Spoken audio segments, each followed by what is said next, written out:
Welcome to the latest episode of Here's What We Know, the podcast of unexpected conversations. Before I get started, I want to thank my sponsors and encourage you to explore their businesses. Without them, it's just not possible. And if you enjoyed this episode, give us a like, hit the subscribe button, feel free to share it with friends, and you'll want to share this one because it's going to be fun. Let's just enjoy the title of his book, Shut Up, Your Kid Is Not That Great. And welcome to the show, author and realist, Jason Cole. Mm-hmm. I'm actually trying to get a copy to LeBron James right now. see if he'll endorse it or not. You know, how tough is it got to be the son of a star player? I mean, you know, the infamous thing. No. Here, it's not just a star player, which is tough enough already because everybody thinks you're going to be as good or better than your dad or mother or whatever, right?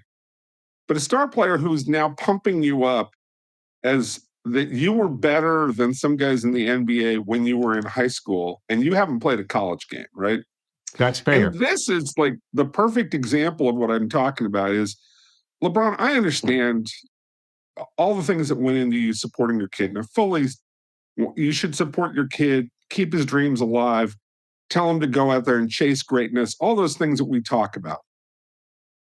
And especially your dad wasn't around, so you had to do it without your dad. I totally appreciate that. I respect that. And for me, it was a lot of the same way, right? But don't say it out loud to the public. That's the message, right? Say it in private. Keep it to your kid alone, because as soon as you said he's better than guys who are in the NBA, you took the target that was already on his back and filled out most of the back of his jersey, and you made it bigger than the arena that he plays in. Right? That's exactly what you've done. So everybody's now after your kid because you're popping off about how good he is. A very valid, fair point, because he said he wants to play until he can play in the NBA with his son, assuming that his son's going to make it to the NBA. I'm talking about that next level athlete. It's one thing like Jalen Brunson, right? I mean, there's stars who are playing really well, who are sons of athletes. But when you go to the upper echelon, Jack Nicklaus's sons never made it as big PGA players, right? There's not many NFL quarterbacks who have sired big. I mean, talking about top of the line, top tier NFL quarterbacks. I'm talking about Andrew Luck. Oliver Luck was a backup. That's what he was. Right. I'm talking about that big guy. It's going to be hard for Tom Brady's son to be Tom Brady. Or Peyton Manning's. John Elway's kid. And I wrote a book about John Elway. John Elway's kid, Jack, was a good high school quarterback. Didn't like playing the position. Really wanted to play linebacker. He liked linebacker more. For whatever reason, okay? Yeah. But he liked that more. And I remember having a conversation with his dad at one point, and his dad said, he goes, yeah, should have just let him play linebacker. Because he quit in college. He quit playing because he didn't like playing quarterback. He wasn't good enough for it. He didn't like the pressure.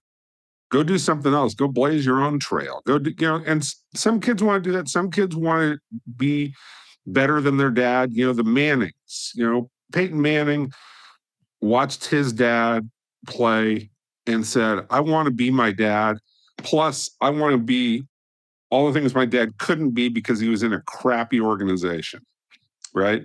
So I want to go to Indianapolis and I'm going to take charge to the point where, like, he was telling Jim Irsay, like, we have to buy different kinds of clocks to put in every office so they're all synchronized so everybody's on time. He didn't want people to be 2 minutes off, right? He was so anal about it, right? Well, sometimes that works out. Most of the time, your kid is not going to be as good as you if you're a star, or, it's going to be like, you mentioned Oliver Luck. You may inspire your kid to be better, or in a lot of cases, they just may want to do their own thing. Like that, you just never know what it's going to be. Did Elway kept Jack from playing quarterback? No, it's just a supposition. I mean, I'm just asking you because keep him from playing. He kept him playing, and I think that the pressure was always, well, you're John Elway's son. You're supposed to be the quarterback, and he could throw the ball. Like Jack Elway, as a high school quarterback, was a good quarterback. He could throw a ball a long way. He had a good arm, all those things. He was big and he had the right size. went off to play at Arizona State, got a scholarship, but after a couple of years, he didn't like it. And so John always looked back and said, "So let him do what he really loved to do." Yeah. And that's hard as a parent. I mean, I get it, but like my kids, that one was a physics major in college. He's a software engineer. The other one's in business. They don't even like watching sports, right? And I didn't. If they had, great.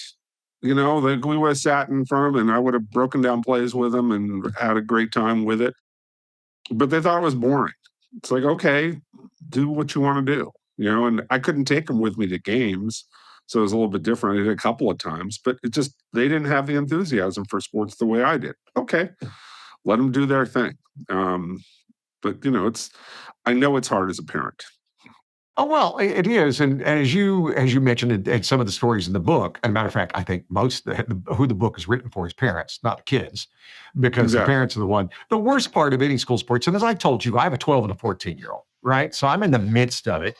The best thing about having kids at my age is that I think I'm a little bit more aware of the ephemeral nature of everything they're doing, right? That I sit back and say, listen, whatever, and their mother will go, oh, well, you could play in the NBA, you could play in soccer. And I always like, yeah, you could. Here are the odds, right? This is the odds. I read this a couple of years ago that over 80% of the kids who played in the Final Four in March Madness were not good enough to make the G League. Right. Right. So that's accurate. Yeah. those are the best kids. Those are the best, and that's how tough it is. That's how competitive it is. Right. Which you tell your kid two things. If you want to chase that, go for it. Right. But understand how hard it is and understand the level of work that it takes to get there, because you're climbing over thousands upon thousands of kids every year are trying to make it, and thousands upon thousands upon thousands are coming every year who want to keep doing what you're doing if you're lucky enough to play. So the work never ends. And that's good, and that's true across every business, which is why it's a good lesson either way, and why you should tell your kids go chase it. I just always with the parents, like, there's helping your kids chase a dream, and then there is putting it out there in the world that they're going to get there, and putting undue pressure on them to get that dream and to achieve that, which is unhealthy, because again, you put a spotlight on them and you put a pressure on them, and you're deciding their future for them, right? And that's the worst case. Like, the one story about the one kid who wanted to be an opera singer, and his dad kept thinking, oh, he's going to be a pop star. He didn't like singing pop music. Okay. Yeah. That's not his thing. He doesn't want to get on stage and doesn't want to sell it that way. That's not what he feels inside his soul. It's not what resonates with him in him. It's like trying to take somebody who's doing rap and make him a country artist. Okay. There are some guys who've done some crossover, but they may not feel the music, right? Like, well, and the audience knows. The audience understands right the authenticity. I mean, if Luke Combs, to use somebody, goes out and does a rap album, he might be really good at it, but the audience is going to know this is just kind of a weird project for you. I mean, right now we have the Beyonce country album, and it gets a lot of things. Is it going to be something people remember 5-10 years from now? No, as somebody who spent my thing, and that's not a slam on Beyonce. There's been other pop stars who've tried to go country. Sheryl Crow. You remember Sheryl Crow doing country music? Of course you don't. Nobody does. But she did, right? We actually had her in concert for one of our She things. moved to Tennessee to try and make the whole thing work. Yeah, right? and it just didn't work, and people tried to do that. I remember, Steve Harwell from Smash Mouth tried to do country music, and I remember him calling me, going, "Why don't you play my song?" And it's like, because it doesn't sound like country; it sounds like Smash Mouth. And what's wrong with sounding like Smash Mouth? You guys have been pretty successful. Yeah, you're doing okay. Yeah. Like, all artists want to like break out and try and do something different. I appreciate that, but you got to be incredibly talented, incredibly passionate to make it work. And so that's why I say to parents, find what your kid is truly passionate about and drive them that direction to find out what they're passionate about. My oldest kid was passionate about reading and physics, and he was reading, you know, you know,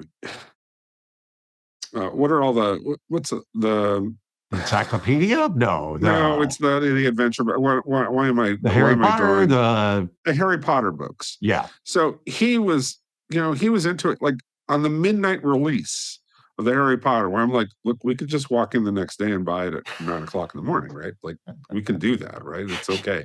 No, he wanted to get it at midnight because he wanted to start reading it until he fell asleep. And he was so excited about it. It's like, if he's that excited about it, I'm going to feed him that excitement, right?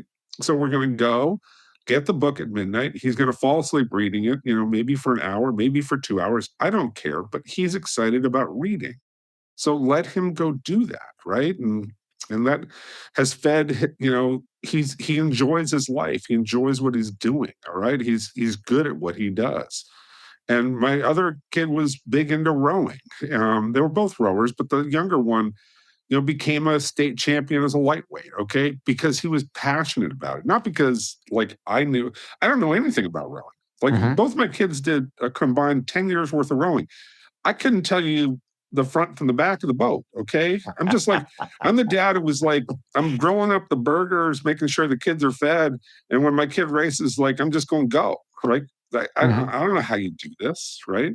I played basketball when I was a kid, played football when I was a kid, played baseball. I don't know anything about rowing, but my kid loved it and he was good at it. And he did it through college and it made him into physical, made him into physical fitness. He he's very clued into how his body works and Mhm. what kind of shape he wants to maintain. And that's going to work for him long term. It's going to carry him a long way in whatever he decides to do. But like I never told people while he was going through it, well, he's going to be a state champion. I know it.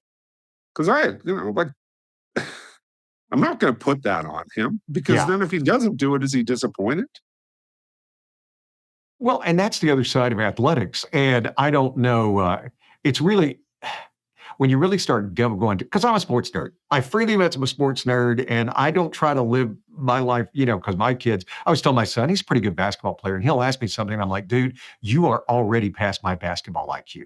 I got nothing for you, right? My job when I played high school basketball was to foul. That's what the coach told me. He goes, Thomas, you got 5 fouls. If you finish the game with all 5 fouls, you won't play the next game. Right. But that's the way the game was played back then. Right. You took the Yeah. best player and you made the best player not want to be on the court. That was my job. Right. But that's not the way they play basketball. So I always tell them, I'm like, I sit back and watch. I don't know. I don't know how you do it. But my whole thing is if you enjoy it and play it for as long as you enjoy it, because what I've noticed when I look into the inner workings, I've been watching that Full Swing on Netflix because I like to play golf. Have you watched that at all? No, I'm not. I'm not a golf guy. I can't. I don't have the patience for it. I just Here's don't. the series, though, is fascinating, right? Okay. These are these people who have been, I mean, they're very good at what they do. They're the upper echelon. They make lots of money and they're miserable.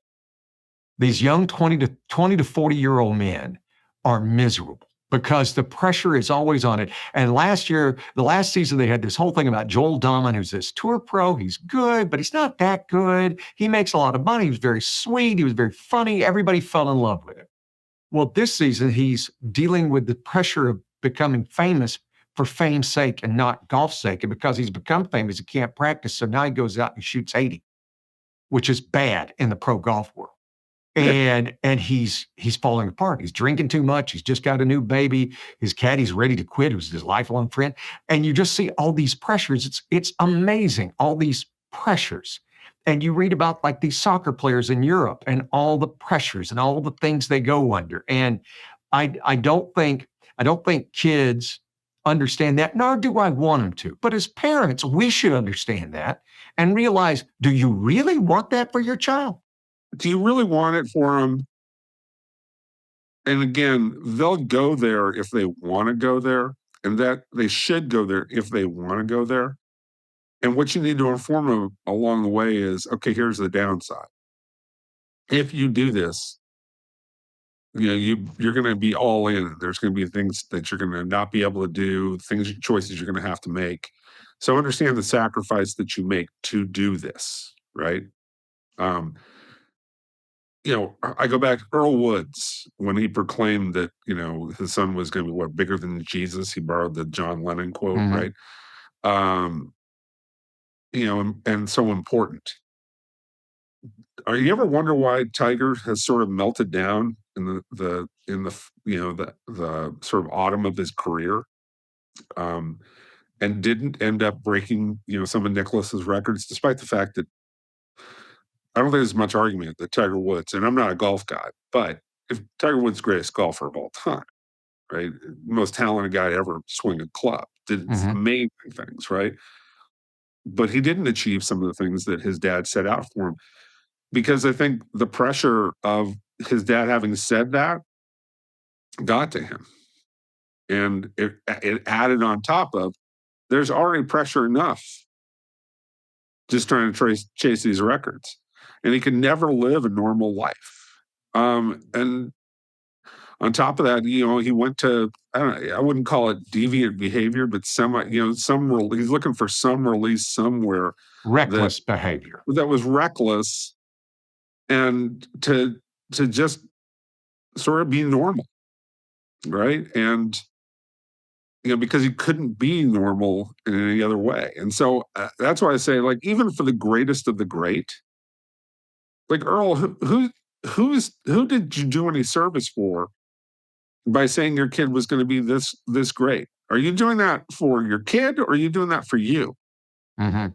Like, are you doing that to proclaim it for yourself, to make yourself bigger than you are? And if it comes true, look at how great you know, Earl Woods was. Or are you trying to help your kid achieve what his dream is? And that's why, like, I always look at Jack Elway, the father of John Elway, not the son, but the father was always San one of Jose these guys State who was, coach. yeah, San Jose State head coach, Stanford head coach, worked in football for 50 years, all these things, right? He was, he never coached his kid in anything.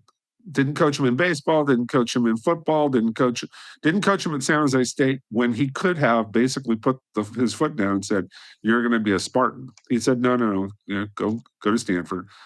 Be your own man, do your own thing. Go get a big degree. Do all those things that are right for you." Um, the only time that Jack Elway ever coached John Elway was in a Shrine game. So for 1 week, Mhm. because he didn't want to have that coach. He didn't want to have the coach player relationship overcome the father son relationship, because you have to make different decisions as a coach and talk to your players in a different way than you do when you're a parent. Um, and he always tried to stay out of the way. Like, he didn't go to football practices. He didn't go talk to the high school coaches. He didn't go tell the pee wee coaches what to do. Right? He stayed out of it and didn't really promote his kid recklessly, other than when John got to the pros, he would bitch occasionally about Dan Reeves and the play calling, but other than that, he stayed out of it. But he knew his kid was great. He knew he had the number one kid coming in high school and the number one kid in college, sitting at the dining room table every day. But he let he let his son choose which way he wanted to go. And there's that famous story that he told Sports Illustrated when John was trying to decide between playing professional baseball or playing professional football. He basically said, I want him to do what his heart tells him he wants to do, because ultimately it's going to be about the passion, not about the dollars. The dollars only take you so far. You have to want to do what you're doing. And I love that quote. And I think that was great advice for any parent who's trying to raise a kid.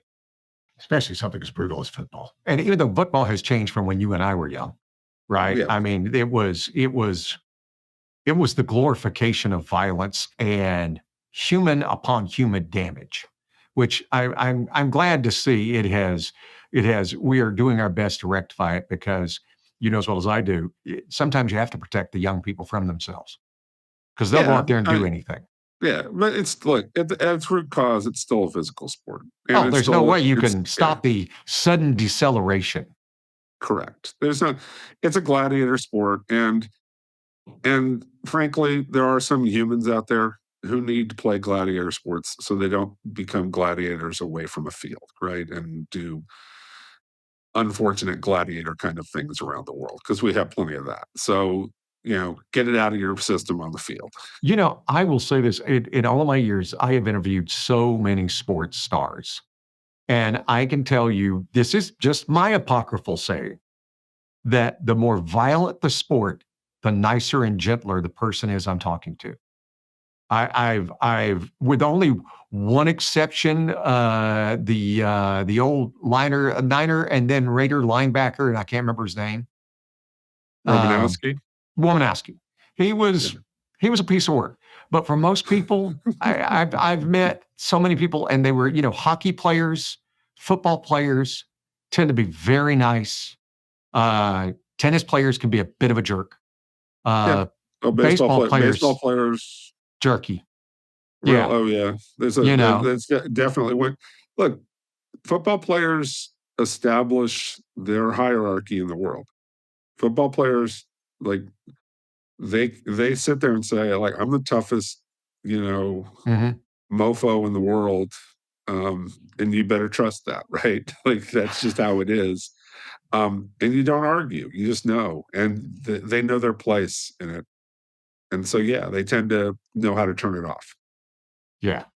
Baseball players, you know, it's and They're baseball basketball players. players. I tell this story. My son's a big basketball fan, right? And he goes, "Hey, Dad, did you ever meet Steph Curry?" I said, "Yeah." I said, "You want to know something fun?" He goes, "What?" I said, "You did too." He goes, "What?" I said, "Yeah, you're about 2 or 3 years old, and I was at the old SaberCats game, the arena, and and I said Steph was in the booth." And he and I started to struck up a conversation. You walked up to me and he played with you for a couple of minutes.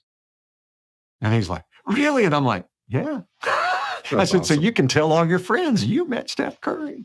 That's awesome. No, I mean, basketball. I always like basketball players because basketball players are generally really smart guys who they have great passion and great joy. Because how can you not have fun playing basketball?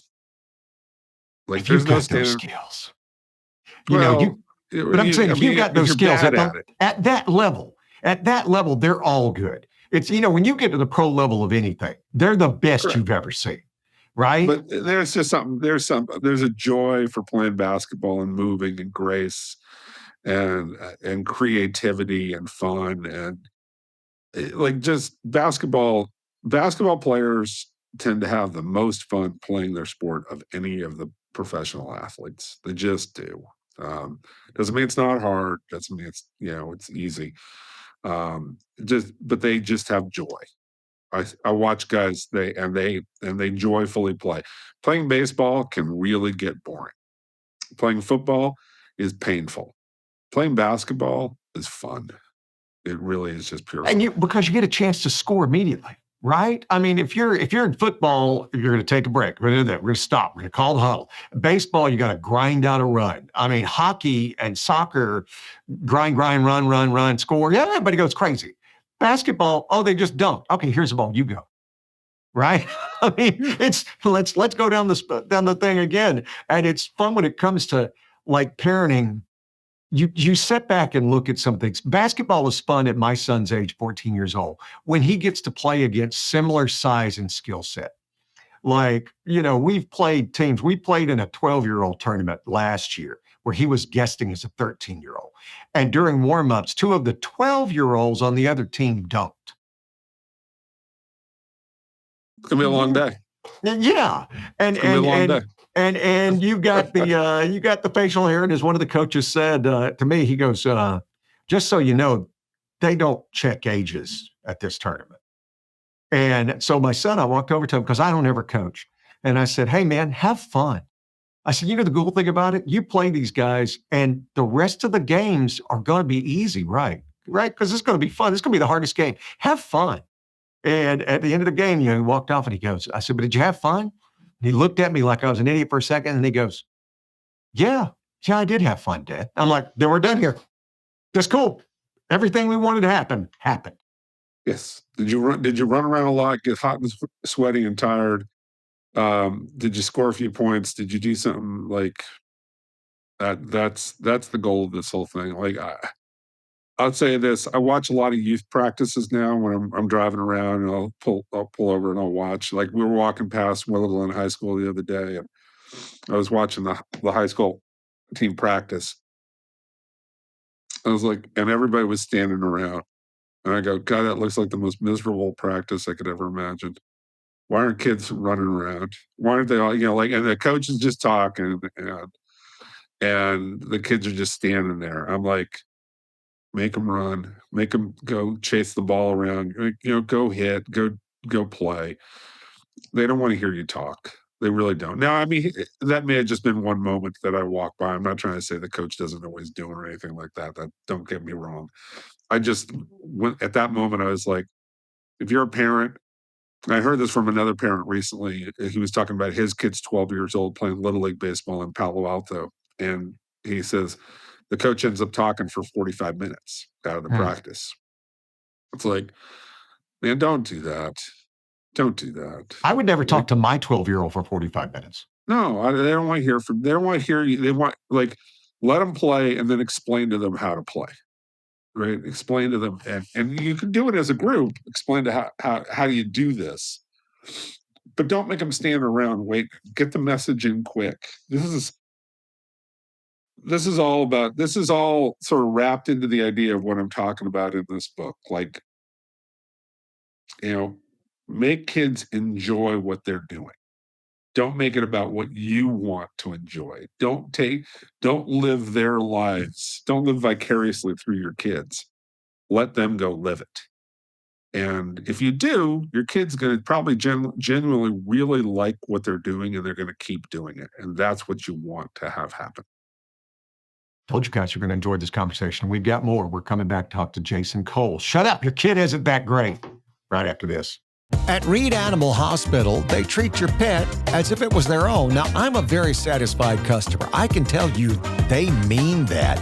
It's not a chain. It truly is about helping you and your pet enjoy life together. Dr. David Reed and his entire staff take the time to get to know you and your pet. I can tell you what I like. He's helped me better understand what my dog Luna needs and how I can take care of her more efficiently and kindly. Find them online at reedanimalhospital.com. 2 locations, Saratoga and Campbell. Little secret from me to you, Dr. Reed actually gives you his cell number so he can answer your questions and concerns. They really are committed to you and your pet. reedanimalhospital.com. I'm with Mike and Brenda Council with another real Mike Council Plumbing and Rooter story. Let's talk about the early days. What was it like? Well, when we first started, the phone was by the bed. So just the two of you? Exactly. And I would answer the emergency calls in the middle of the night. I'd wake up and answer them. 2:00, I'm headed out the door. So 30 years ago. 30 years and 6 months. But I hear Mike Council Plumbing might have had its beginnings when you were, what, a kid? Yeah, I grew up in a little one-room shack, and we had an outhouse out back. An outhouse? That's correct. Oh, my. And ended up with a great appreciation for indoor plumbing. Yeah, I guess. And when you finally got it? It was a great day. Since 1993, the people of San Jose and the South Bay have trusted Mike Council Plumbing and Rooter for all their plumbing needs. From emergencies like a drain backup or water leak, maybe you need a new water heater or fixture installed, a gas appliance hooked up. Give Mike Council a call at 408-217-1002 or go to mcplumbing.com, an official partner of the San Jose Sharks. You're in clean hands with Mike Council Plumbing and Rooter. So we're back with Jason Cole, and I love when you talked about your coaching experiences in the book, and because I haven't coached. At my age, if they need an assistant coach, I always say, look at all those young guys over there. They got young legs, and they'll throw batting practice all day long. Look at those guys go.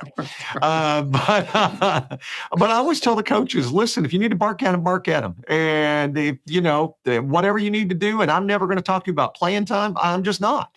This is between you and him. That's your contract. My job is to get him here, get him fed, get him to bed on time, make sure he gets his homework done. then and he's a good human being. That's my job. Your job is to turn him into a first baseman or work on his jump shot or whatever you need to do. I wish more parents were like that. I really do. Or if you're the other side is, if you want to help, actually come and help. Like, actually show up for practice. Because I've had 2 stories like this. And I had the one dad, and you read about this, who came on the field, like his kid was our best pitcher starting the game. And his kid's throwing a lot of pitches. And he comes on the field and he wants to ask me some questions as the game is going on. And, like, as a coach, you can't have this. Yeah. Because if you allow one parent to do it, it's going to be a siege, right? Like, they're just going to come in and they're going to think they can just run on the field, do this. And I just had to look at him and I go, you got to get off the field. And he's like, I go, no, you have to get off the field. And he's like, but I said, no, you have to get off the field now. It was just instinctive. And this is during a game. This is during a game, because he's like, I'm standing over by I'm at the third base. I can remember exactly where I was.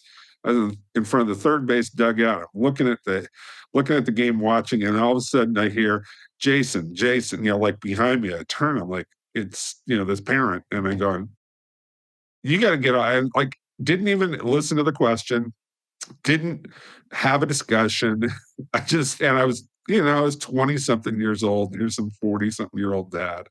And I just go, you got to get off the field. Because I know instinctively that I'm going to lose control of the whole team, the whole situation, the parents, everything right there, if I allow this parent to invade this space. And as I told him afterwards, like, you can come talk to me and ask me questions about what I'm doing, why I'm doing it. That's completely fair, okay? You should know what I'm teaching your kid about baseball and why I teach him this, and if you want to question it, okay, I don't have a problem with that, but I'm going to do it this way, right? But like, in the middle of the game, this can't happen, right? And my other favorite story is sort of like this. We had another dad, and he almost never showed up, right? Nice guy. He'd show up for games, kind of share, never really say anything.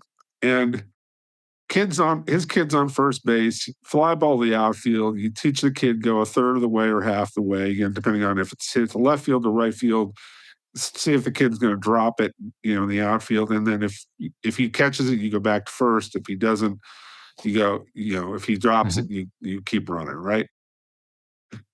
And the kid, I can't remember exactly if the kid in the outfield caught it. He ends up going back to first, but the kid in the outfield then takes the ball and he throws it, typical little league thing. He throws it over the kid's head, into left field. And, like, it's kind of a cluster play, that kind of thing. And that's just typical in little league. And yeah, the kid could have made it to second base, but it wasn't really going to work. Or he could have tagged up. That was what it was. He could have tagged up, and if he had run, he would have made it to second because he would have been safe. And you knew that after the fact. You can't plan for that, okay? And the dad's like, well, you should have tagged up, Jonathan. You should have gone and done this. And I just looked, and I had to at that moment, because the kid's looking back at me, like, with his hands like this, out. Like, what am I supposed to do? You taught me to do this, right? So he's doing it the way I taught him to do it, which is the proper way to do it. But he's stuck because his dad, of all people, his dad is telling him to do the other thing, right? So he's in a total quandary, right? And I just had to say it out loud in front of everybody. And I had to embarrass the dad at that moment and go, no, Jonathan, you did it exactly the way you were taught. Good job. I had to look over at the dad, and the dad was like, like, kind of shocked. And, but I was like, I had to defend the kid. It's not even about my coaching. I don't care, right? He did it right. He was told, but the dad's got to know this is the way he's taught. Okay. So if you want to question something, question how he's taught, but don't question him on the execution. He did it perfectly, right? So again, if you want to show up and find out why do we do certain things and why do we teach certain things and why do I get on your kids or why do I congratulate them, by all means come to practice. I'll give you a bat. You can go hit fly balls to the kids who are standing around, because I can give them all sorts of activities to do to keep them running and get them sweaty, right? I can use your help, but understand why I'm doing it. And so those are a couple of my experiences from coaching, and dealing with parents. And it wasn't even that ugly or anything like that, because I was always pretty over the top with, look, I'm running the team. You come cheer. Mhm. Like one of my favorite things before every season, we'd have a parent meeting, right?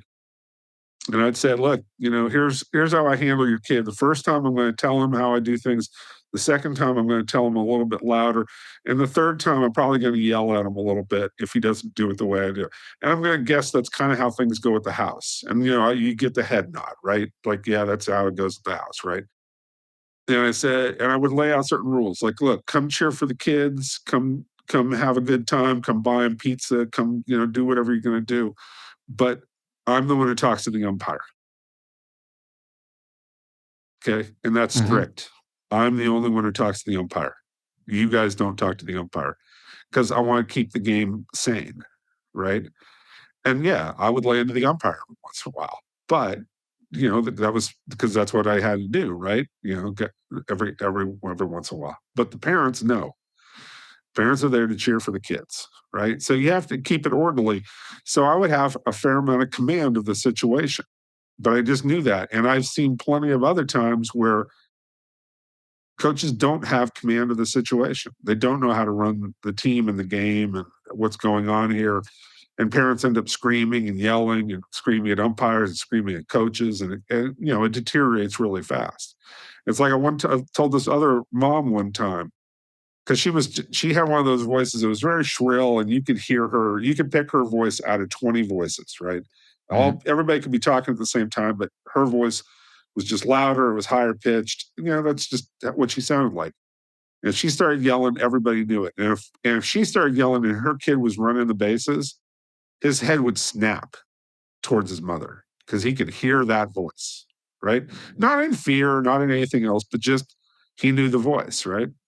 And I said, man, you gotta understand, cheer for him.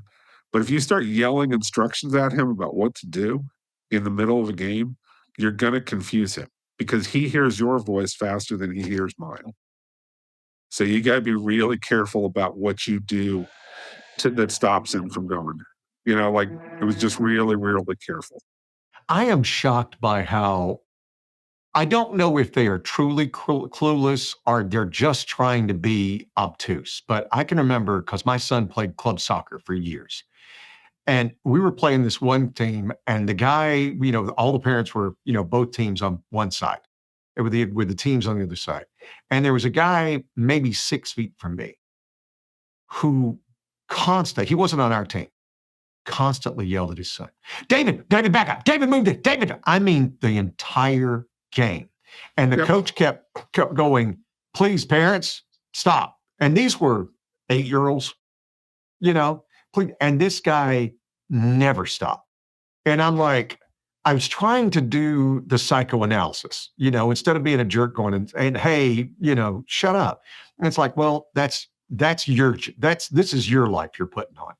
But it was almost beneficial, because I think every other parent who was there that day learned that I will never say a word.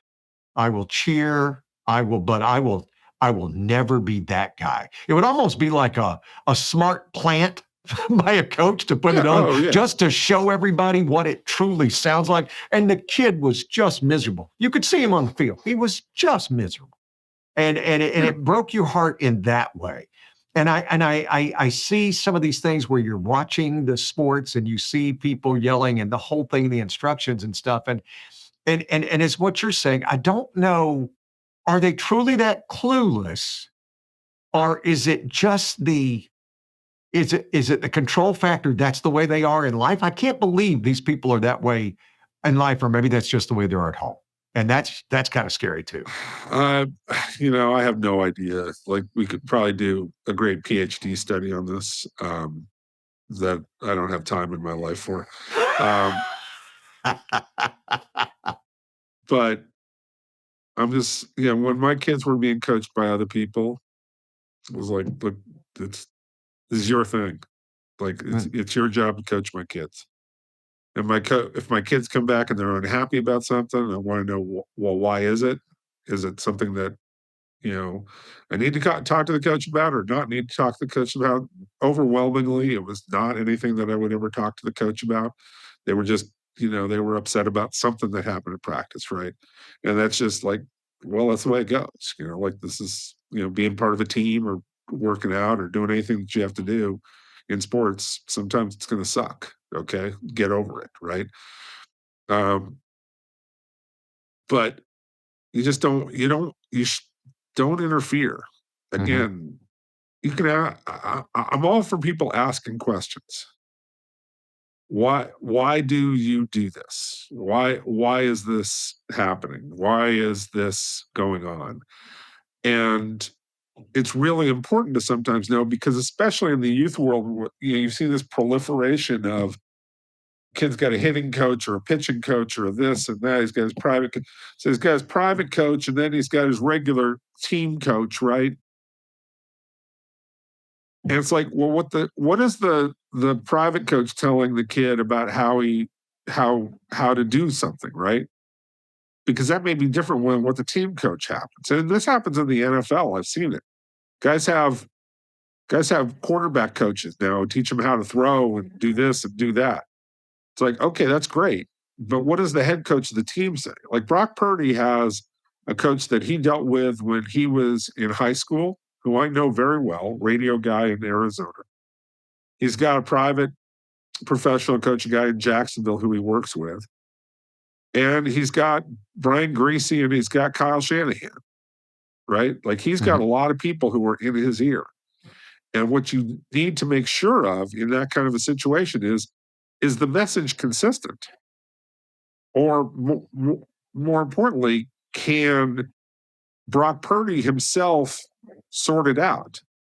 And what I really appreciate about Brock Purdy's dad, who was a professional athlete himself, right? Sean Purdy was a minor league baseball player, right?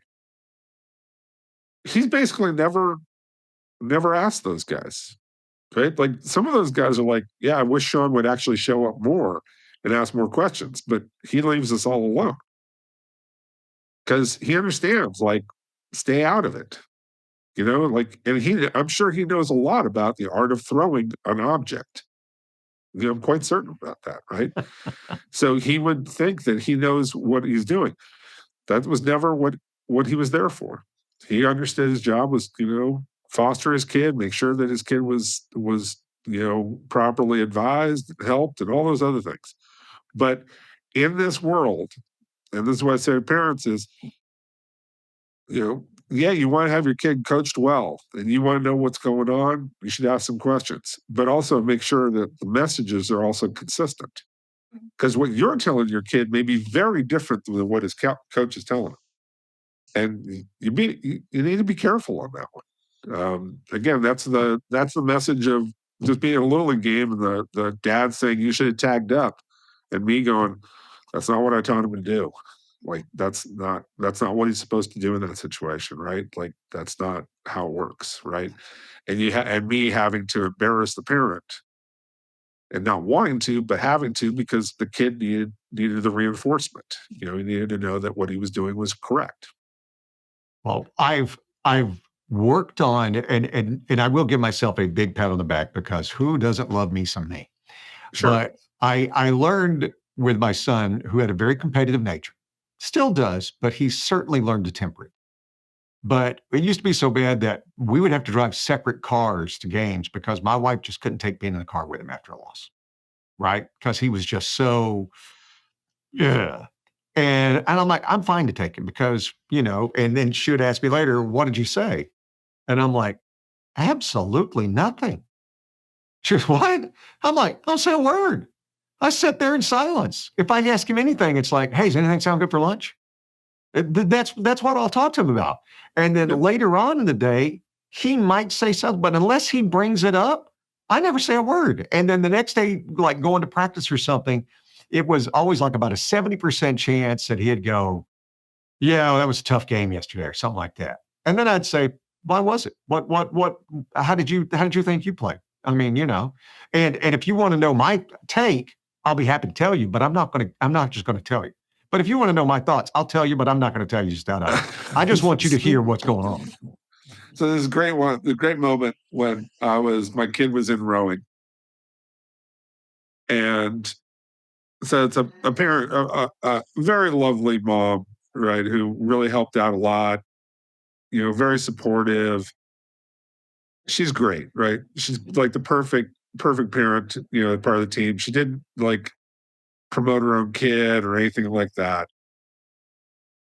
But I just remember one time he was really disappointed after a race because they didn't perform particularly well, and he's like just sulking and really miserable. And so he goes, yeah, I'm just going off. And he like heads off somewhere, to hang out with his buddies or something like that during the middle of the meet. And she's like about to chase him down to like, like pat him on the back, make him feel better, right? And I just go, let him go. Just like go. And she looks at me and like, and the dad was there too. And the dad was kind of curious what I said. Look, he's miserable because it's important to him. Don't, like it means something. And that's good. If he's miserable, he'll deal with it, and, as long as he's not over the top, like breaking things, and creating a mess, as long as if he's just miserable, he's just miserable. If he's pissed off, he's just pissed off. It's okay, and let that feeling soak in, because that feeling, if it means something, means he's going to like work harder at it to be better at it. If you tell him it's okay, it's not, like try and make it like that. A, he's not going to listen to that. All right. He doesn't want to hear that. And B, you may take away from like, well, if you say it's okay, then I guess this doesn't really mean that much, right? Like, if it doesn't matter, then why am I even here, right? I can go get the same workout by jogging around the neighborhood and not have to like sit here and be dirty and dusty and wait for a shower, at a rowing meet for another 4 hours, right? Like we could just stayed home if that was the case. So yeah, like if you're a parent, sometimes let your kids sit in a little bit of misery. That's okay. That will determine sometimes whether they want to keep doing it or not, and talk them through it. And I think parents have a harder time with losses a lot of times than kids do. We played in the basketball tournament, and we played we played 4 games, went 500, pretty good. But one of the teams they played was really good. They were just really good. And they'd been playing together for years, and you could tell they'd played together for years. And after the game, because we had to stay in Rockland where we were, we went back to the hotel and stuff. We're sitting in the room. And I'm like, I said, that was a game? And he goes, yeah. I said, what'd you think of them? And he goes, man, they were good. I'm like, really? And he goes, yeah. I said, were they fun to play? He goes, they were hard to play, but they were fun to play. And then my question is, were they jerks? He goes, no, they were great guys. I'm like, how awesome was that game then? Right? Because you'll get kids who talk smack and talk junk, especially we found on the basketball court, and soccer talks a lot of junk too. But he's like, no, they were just as nice as they could be. They were just, yeah, and I'm like, that for me is what I wanted to play sports for. I wanted to play the competitive. I wanted to see that you can, the old adage, when you lose, say nothing. When you win, say less. Right. and learning those things and learning how to deal with it. The fact that you did with John Elway, I worked in Colorado before I came out here. And story is I was doing a remote broadcast in Greeley, Colorado, and I walked into a bar to get a bottle of water because by the way, Greeley, did Greeley smell as bad as everybody says Greeley smells? Yeah, because Greeley is where they have a hog slaughtering plant. Okay, so that's all right. Yeah. So it is Okay. truly, it smells when the wind would blow in, because I lived in Loveland and in Fort Collins. And when the wind blew in, it was just horrific. But I walked in to go get a bottle of water. And we're walking in and it's pitch dark. And as I walk out, I slam into a wall. Now you got to understand, I'm 6'2". I slam into a wall and look up, and it's the rookie quarterback, John Elway. And he's huge. He looked like what you would expect a defensive lineman to look like. Yeah. And he had a few, right? Yeah. and he was like, oh, I'm like, hey, sorry, John. And he goes, it's all good. It's all good. And I walked out and I'm like, that was the quarterback. My gosh, that guy's big. But he had to learn. He went through, Denver, they had a lot of hard times. He caught a lot of criticism. Sure. And he had to go through a lot of that stuff. And the fact that you wrote a book about him, I mean, you got insight that everybody else didn't get. Oh, I had fun with that. It's still my favorite piece of work I've ever done. And I've done some fun stuff over the years, but that one's, like that took 3 years of time, and it was, a couple hundred interviews and all that other stuff. So There's people like that. When you brought up Archie Manning, I grew up a Saints fan. I grew up in South Alabama. And you got two games. You either got the Saints or the Falcons. And Right. I love the Saints helmet, and I was a Saints fan. And my contention is that it's hard for people to understand, because of Peyton and Eli, just how good Archie Manning was. Archie Manning was the first iteration to me of John Elway. He had the bazooka arm, and he could run when he needed to. And he was just the toughest. He played with a broken arm one time. I'm talking about an arm and a cast.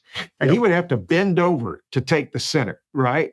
To get the thing. Yep. And I'm like, even at my age, I'm like, I don't think you should be playing football with a cast on, with a broken arm.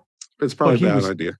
He was just that good. And so when I saw John Elway, to me, it was almost like, wow, but you're right. Archie played on so many horrible teams. But again, I think Eli was too young to know how bad the Saints were. So he has a very different mindset than his brother. But I think Peyton remembers going to games and like people wearing bags over their head and booing the Saints at home. And I think that left a very strong impression on Peyton's. This is me guessing, but it's hard for me to not think that Peyton was like, oh, no. This is not happening. What's happening to my father is not going to happen to me. I'm not going to allow that to happen to me. And that's part of the reason why he's so over the top and such a control freak about where he is and what he does. Like, he doesn't want to have to live with that, because that was tough for Archie. It was tough to come home to. And Archie, and I'm not saying Peyton loves his father. He reveres Archie. Don't get me wrong. But the situation, I think, hardened him to understanding, like, this is not an acceptable environment in which to do your work, and to make the most out of what your ability is. Because he watched his father, as you say, an incredibly talented man. I mean, what was he, the number 2 overall pick behind Jim Yeah, Plunkett? I remember him playing at Ole Yeah. Miss. He was spectacular at Ole Miss. Right. Yeah. I mean, he's one of the greatest players ever to come out of the South. Right. And so everybody thought Archie was ever going to be everything. And he got to a bad organization. And that happened, especially back then when things were a lot less sophisticated than they are now. But his career was wasted. Absolutely 100% wasted. If I'm not mistaken, there's not one Saints player from any of the teams he played on that ever made it to the Hall of Fame. I mean, I wonder when Ricky Jackson came in. I don't know if Ricky. Well, that was after Archie played. Yeah, I just wanted to. They're fairly close, but they're not. There's probably no overlap. But Ricky's the first one, I think, that made the Hall of Fame, because he played with just so many bad teams. He had no offensive line. Yeah. The defense were giving up 30 points a game. I mean, it was a rough thing to watch, and it was fun to watch John Elway after. I was in Colorado during some of the blowout Super Bowl losses, but to be able to get that thing, I'll share this. I used to have Steve Watson who came on the air with me every Monday morning to talk about the game. Remember Steve Watson? Yeah. I talked to Steve. Yep. So Steve was a thing, and there was this one game against Seattle that John got caught and he's scrambling around and he's like on the 20-yard line. And all of a sudden he stops and he fires it. And there's Steve Watson over on like the 15-yard line of the other field. And he's all by himself and catch the ball, runs for a touchdown. And I'm like, how did you get so open? He goes, well, when I got to the 20-yard line, the cornerback said, there's no way anybody can throw it this far. And he goes, and I knew. He goes, I knew John could get it to me with no problem. He goes, if anything, I had to make sure he didn't overthrow me. That's the rule. There's this guy, Kenny Williams, who played at Stanford. Eventually played professional baseball, was a general manager of the Chicago White Sox, but very Kenny talented Williams. athlete. Yeah. So very talented athlete, played wide receiver at Stanford, was there. And so his first practice, with Elway, the rule, if you're a receiver, is you're supposed to come back when the quarterback breaks the pocket. You're supposed to come back to him to make it easier so the quarterback can see you. Well, at Stanford, they flipped it around. They said, no, when he breaks the pocket, you go further. And so he would fall back on, I got to stop and I got to come back. And the coaches are just screaming at him, no, we told you to take off. And he's like, he didn't get it at first. And then Elway threw one to him, and overthrew it. It was like 70-yard throw or something, exactly in practice. And he's like, oh, I get it now. I now I understand. He's wherever I am on the field, he can get me the ball and just might try. So don't stop, don't come back, take off. And there are that play you talk about with Watson, there's another dozen like that guys talk about. Kenny Marjoram in the back of the end zone against USC. All these plays that are like that with Elway. But I always just come back to the thing I love about Elway was always, the stories about Elway's dad, and how he handled him. And to an extent, like Andrew Luck, his father was the same way. This high school coach told me that Oliver Luck showed up at 2 practices. One of them, he just came and watched. The other one, he came because the Houston Chronicle asked him to take a photo with Andrew. He wasn't there. He didn't show up.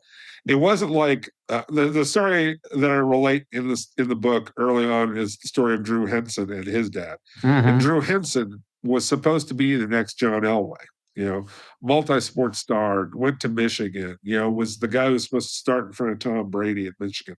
All these things that Drew Henson was supposed to be, right? But his dad manipulated the whole thing. He put him in the best camps, got him to only would go to certain colleges, because he had to make sure the kid was going to play right away. Showed up at every practice, watching, was a helicopter dad, right? And when things got tough for Drew Henson playing baseball for the New York Yankees, he couldn't handle it. And I always come back to, because his dad didn't allow him to go be himself and to fight through the things that were hard.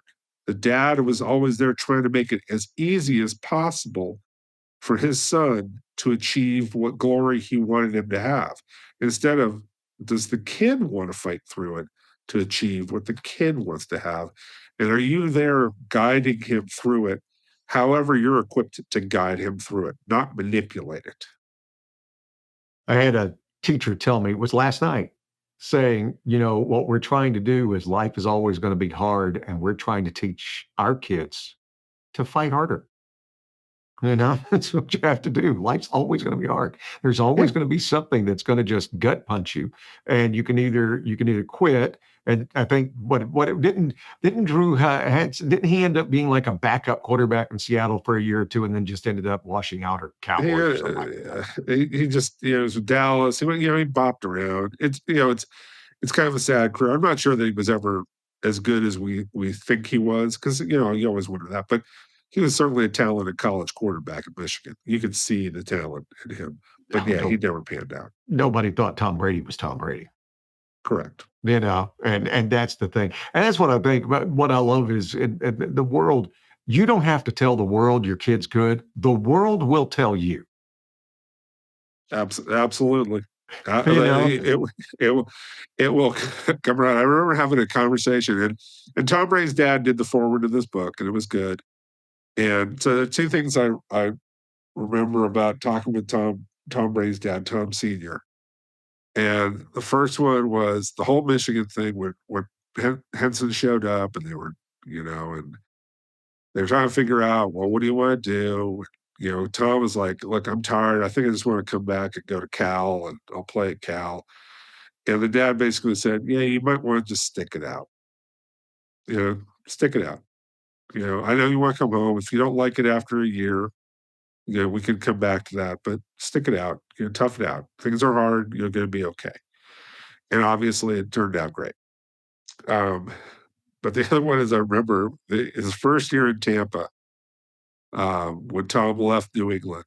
I called Mr. Brady, and I'm asking him a question. He was in the middle. He was going through a bunch of stuff with Bruce Arians, and it was not good. And they were fighting over the play calling, all this other stuff.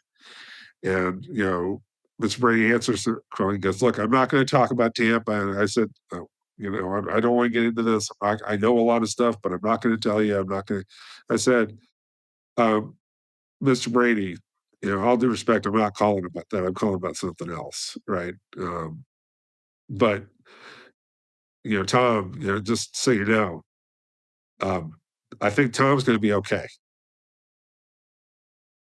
He just kind of stopped for a second. I'm like, the kid's already got 6 Super Bowl rings. He's done all this. I just kind of stopped and said, I think your son's going to be okay. It's going to be all right. Doesn't matter how this turns out. It could all go bad in Tampa. Kid's going to be okay. And I think he stopped. He just kind of it was like at the moment where he was like, yeah, it's all right. It's not that big a deal. If he fights with Bruce Arians, whatever. He's still the greatest of all time. Well, and listen, and nobody not named Bruce Arians didn't know who had all the power in that relationship. Yeah. I mean, dude, they can get another coach. They can't get another Tom Brady. No. But there's always a push and a pull. There's always, look, the coaches have their own egos too.